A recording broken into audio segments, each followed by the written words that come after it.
Well, hello everyone. Brad Jenkins, Mr. Cord Cutter, at MrCordCutter.com. Having a little bit of caffeine. If you're a coffee drinker like me, doesn't matter whether it's 5 a.m. or 5 p.m., there's never a time it's not good for coffee.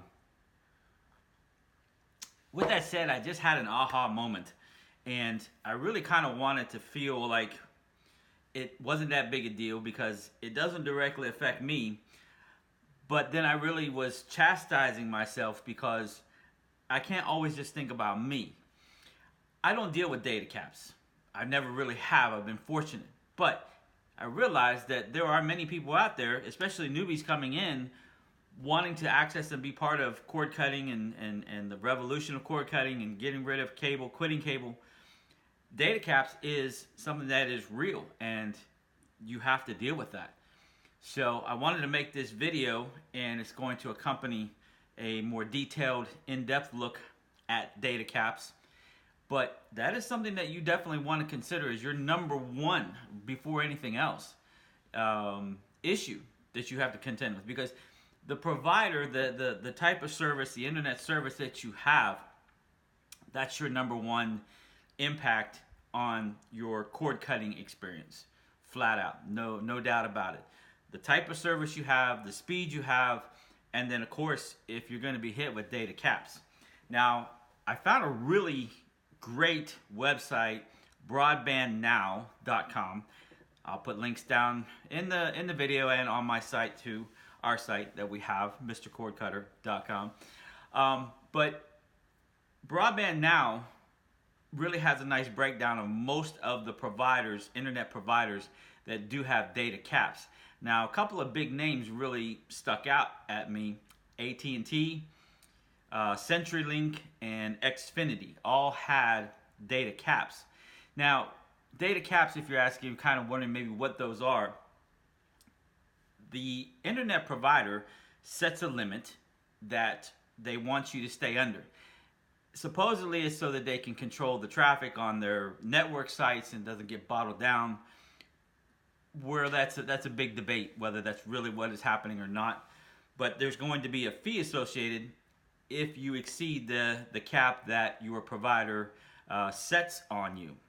So it is extremely important before you begin this cord cutting journey and you want to join the rest of us that you make sure you have a good understanding of what type of service you have from your internet provider. Is it cable modem? Is it DSL? Is it fiber optic? Fios is something who I use, Frontier Fios. So make sure you understand who they are, what type of service they're providing, and most importantly, is there a data cap? And if there is, what are the fees associated with when you go over that particular limit that they have? Okay? Now, the conspiracy theorists like to say, well, it's just another way to get a fee. Maybe, maybe not. We'll probably never really know for sure on that. That's just going to be an opinion. But again, I just really wanted to stress the most important thing as it dawned on me, because again, I apologize. And I looked quickly to see how many other people had mentioned data caps as being an extreme idea that you need to tackle and understand first before going forward with becoming a cord cutter. And there really wasn't any mention of it.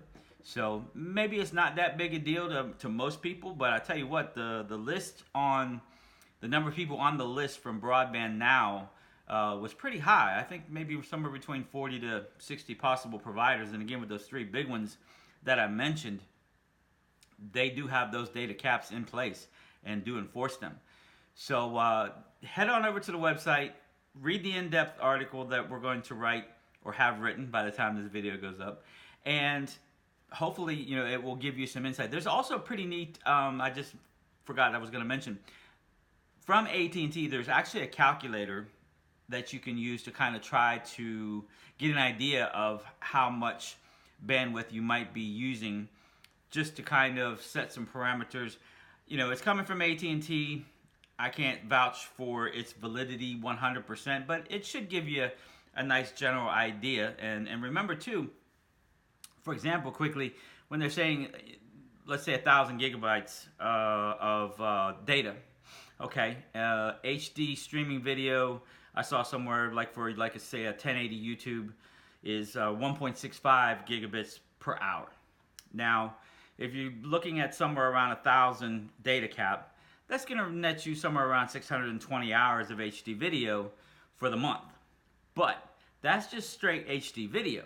Now, your mileage, I guess is what I was wanting to come up with. Your mileage may vary. You may not always be downloading in 1080. But if you're getting all of your video content across the board from the internet, then it will add up quickly. Not only that, but then you also have to take into consideration the rest of your internet activity that you're doing, not just for yourself, but for other people in your household as well. And if you're using any type of streaming service for music, that's also going to eat up a fair amount as well.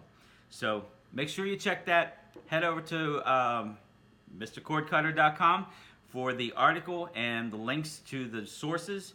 And if you are experiencing data caps, then hopefully that will help you make that decision whether you still want to go forward with cord cutting or maybe you need to find a different provider. I hope that you're lucky enough that there'll be more than one provider in the area that you can tap into.